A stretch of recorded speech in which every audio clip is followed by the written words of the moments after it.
Good evening and welcome to The List on UWW-TV. I'm Charlie Siegel. And I'm Zach Kreider. For the next few minutes, we'll present our top 5 sports stories of the week and discuss why they made our top 5. Did your top 5 make our list? Let's find out. At number 5, the Winter Olympics have been going on for a little over a week now in Milano Cortina, Italy, with all sports at different stages. Charlie, what countries are current medal leaders and where are some of the top sports at right now? Well, I'm only going to talk about the top 3 medal leaders right now. Right now we have Norway coming in at 28 medals, Italy at number 2 with 23, and the good old USA at 19 medals, number 3. But the things I want to talk about right now is got to be on ice. USA versus Canada is the most talked about matchup that is 100% going to happen for the gold medal. I just really briefly want to touch base on them. These two teams are giving off the 1980 Winter Olympic vibes. You know, USA being Team USA, obviously, and Canada being the big bad Soviet Union. And we were talking about this before. Canada isn't just Thanos in this situation. That's a team full of Thanoses. You know, they have guys like Nathan MacKinnon, Sidney Crosby, Connor McDavid, Macklin Celebrini. Everyone is just playing amazing. They dropped 10 goals over their last matchup, and USA is just barely being there. Both teams are undefeated, but you know what? I am really excited. USA all the way. I am really excited. USA also has 2 sets of brothers on their roster with the Kachuk brothers who are playing lights out again, and the Hughes brothers in Quinn and Jack. So I am really excited to watch this Canada versus USA matchup, Zach. Yeah, and just speaking about the Olympics as a whole, I've been really impressed with what I've seen. I'm not a huge Olympic guy, but from what I've seen, it's just been incredible all around. At number 4, we've hit the All-Star break, and 2/3 of the NBA season has come to gone. Zach, what do you make of the current shape of the league, and what teams or players might surprise us coming up out of the break? Well, it's been a great first half of the NBA season. The Pistons have had a huge turnaround. They are currently the 1 seed over the Thunder, who everyone thought was going to break the Golden State Warriors record. Knew that was never going to happen. Bucks have struggled, and the Lakers can't play defense. But I want to focus on one team specifically, the Charlotte Hornets. Going into the break, they won their last 10 out of 11 games. And, I mean, they're playing phenomenal basketball. They're beating teams like the Rockets, Spurs, and 76ers. They have a very balanced offense that just shoots the lights out. Brandon Miller, Con Knuppel, my favorite for Rookie of the Year. I know Cooper Flagg's been doing well. You have LaMelo Ball, Mikal Bridges, a young team with a lot of talent and a lot to prove. And I'm going to make a prediction right now. I know this is a little bit early. The San Antonio Spurs are winning the NBA championship. Wow. You heard it here first. Wembanyama, he's been playing lights out, especially in the All-Star break, which we will talk about a little later. And I just want to go over the award races right now. MVP frontrunners got to be SGA. Shea, man, he's playing lights out per usual. Rookie of the Year, are we surprised? It's Cooper Flagg. Cooper Flagg is the most anticipated prospect over the past decade, I would say. Yeah. And then Defensive Player of the Year, we talked about it could be Wemby if he reaches that 65-game threshold, which we're unsure if he will, but I'm going to say it's Rudy Gobert. Gotta love Rudy Gobert. And in the East, Pistons coming out 40-13. I'm expecting to see them come out of the East. West, got to be the Thunder. We all know this. And real quick, you talk about the Hornets. Looks like Michael Jordan can manage a NASCAR, but he cannot manage a basketball team. Certainly, that's why he did sell the team in the first place. I mean, with him in charge, they weren't really able to do anything, and now they're just playing a lot of really good, just young basketball. I mean, this is a team that moves the ball around really well. They're just able to shoot from anywhere, and surprisingly playing pretty decent defense. This is a team that's not really known for their defense, but they've been able to step up, and they look really good. At number 3, after the 2025 NFL season came to a close last week, many teams are already making tough team decisions. Charlie, what are some moves that teams have made a week after Super Bowl 60? Well, first off, huge breaking news. Tyreek Hill has been released by the Dolphins, clearing up $28 million in cap space. Tyreek is coming off of a brutal knee injury, and there's a lot of chatter about him going back to the Chiefs to reunite with Patrick Mahomes and Travis Kelce if Kelce is re-signed. Now, some possible teams that I want to go over that Tyreek could end up on, Tennessee Titans. They're number 1 in cap space right now. Cam Ward is looking for those weapons, but unfortunately, we all know Tennessee is where wide receivers go to die. I don't want to go over the list of guys, but Patriots are another candidate, number 11 in cap space in the NFL. Buffalo, another team, new coach. Josh Allen is really looking for that replacement for Stephon Diggs, which they've struggled to replace over the past couple of years. And honestly, I could see all 3 other teams in the AFC East that Tyree could go to, man. There is a lot of cap space in that division right now and a lot of receiver help needed for all those guys. Yeah, big breaking news there from Tyreek Hill. Probably will get a home very soon. Obviously, he's got that name pedigree.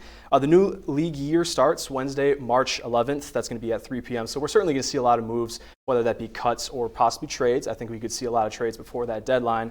But just a lot of guys that I think could get cut. I mean, we're seeing high-end veteran quarterbacks, maybe not so high-end now. Tua, Geno Smith, Kirk Cousins has already said that they probably will cut him. He's probably going to go to a different team. You have guys like Aaron Jones, Kamara, L'Jarius Sneed, Marshawn Lattimore, guys that are just taking up too much cap space for these teams that haven't really panned out. Really quick, want to talk about this Gary Kubiak hire. I mean, this was a phenomenal hire for the Raiders. Obviously, a brilliant offensive mind. And, I mean, he gets to work with the likes of guys like Ashton Genty, Brock Bowers. We assume Fernando Mendoza. And, I mean, this is a Raiders team that could make some noise, especially with Patrick Mahomes, not being there for the Chiefs at the start of the year. We've got more coming up on the list, including a discussion on a fun-filled All-Star strutted weekend in LA and some teams to keep an eye on as we near March. We'll be right back.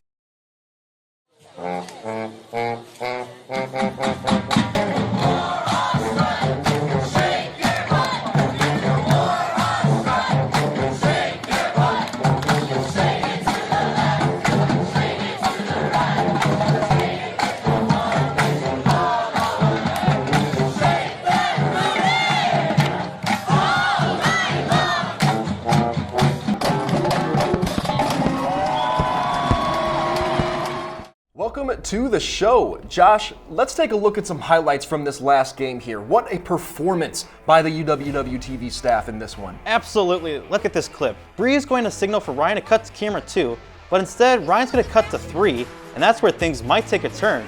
But hold on a second here. Just when you think it's over, Bree makes the split-second decision and reaches over Ryan to cut to camera 2 herself. And the truck goes wild. Once again, the UWW-TV staff delivers. Here at UW Whitewater Intramural Sports, we have a motto: a sport for everyone and everyone in a sport. Come on!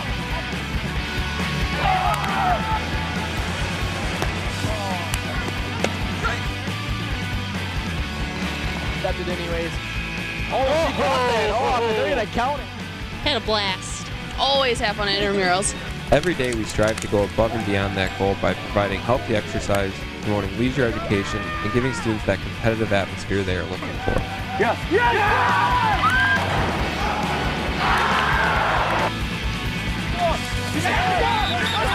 It's exciting. Brings me back to those high school days with Friday Night Lights. With our 25 different intramural sports offered, we guarantee that we have a sport for you. Go to our website and find your sport today. Welcome back to the list on UWW-TV. Let's continue the countdown to this week's top sports stories.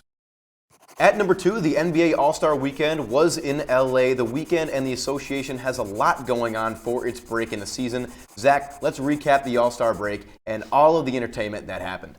Well, the All-Star Week for the past couple of years, it's always been controversial. I think this was personally a step in the right direction, but everyone's going to have their gripes no matter what, whether that be on the dunk contest, three-point contest, or the actual All-Star game itself.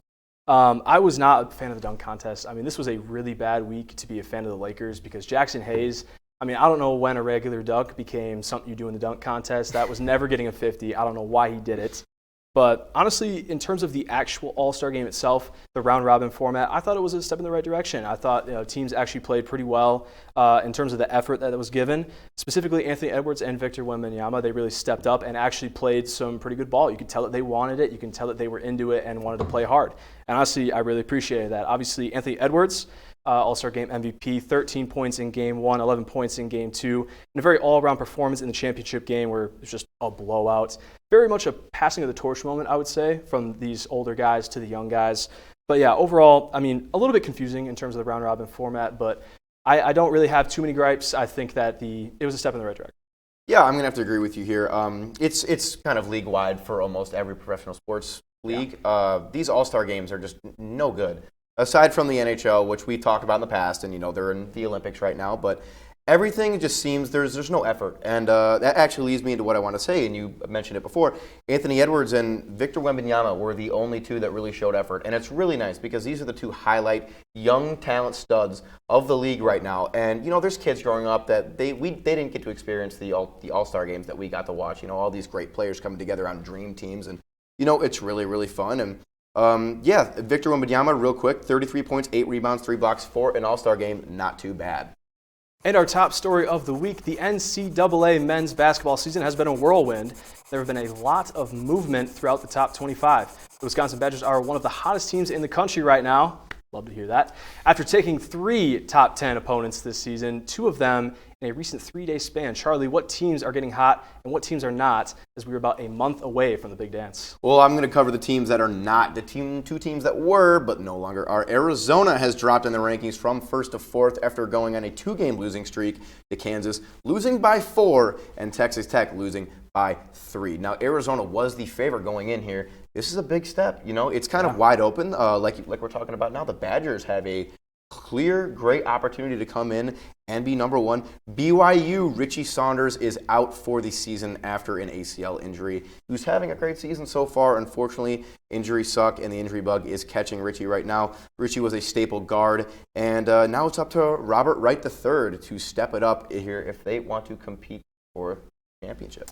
Going back to the Badgers, this Badgers win over Michigan State, 92-71. That was the largest margin of victory in school history against a top 10 team. And the Badgers are the only team in Division III with 3 wins over top 10 teams. You have no idea how much joy it brings me to say that. It's phenomenal basketball from the Badgers. I am really impressed with both Greg Gard and the athletic department. They've done a great job in the transfer portal, getting these high-end guard prospects. Even if they're on their 4th or 5th year, they have done wonders for this program. You talk about a John Tonje and AJ Storr, and this year Nick Boyd, averaging about 20 points a game. He has been unbelievable for the Badgers. And not even just that, they've changed their style of play. This was a team that would always, try to get into the post and just have the post man go to work. 80s, 90s basketball. Now this Badgers team is a lot more, with the times. They're able to shoot the 3-ball really well, and they're just making an impact. And I don't see why they can't win this whole thing. And that will do it for this edition of The List. We will be back in a week to talk about next week's top 5 sports headlines. I'm Charlie Siegel. And I'm Zach Kreider. We'll see you next time for more stories right here on UWW-TV.